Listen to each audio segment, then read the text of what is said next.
তাহলে তোমরা এই রোদে রোদে আসছো, তোমরা কি খাবো? কি খাবো বলো? যা খাবো আমি খাবাইব। কি খাবো তুমি? কি খাবো? মাজা খাবো। তো বন্ধু দেখতে পাচ্ছেন এনারা মাজা খাবেন বলে ছোট ছোট ভাইরা আসছে কোথা থেকে দোকানকে, তো আমরা ওনাকে সাহায্য করবো। তো আপনারা দেখছেন তো কোনটা মাজা? দুজন দুটো দাও মাজা, 20 টাকা বালা। হ্যাঁ ঠান্ডা বালা মাজা। তো খুশি? ক্যামেরার দিকে দেখো, ভালো তো? টাটা করো, টাটা টাটা করো, টাটা।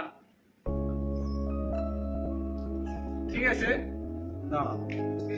ছোট ছোট ভাই বোনদের তো একদম রাস্তাঘাটে এখন গরমকাল, আপনারা জানেন ব্যাপারটা, আপনারা লাইক করবেন, ঠিক আছে?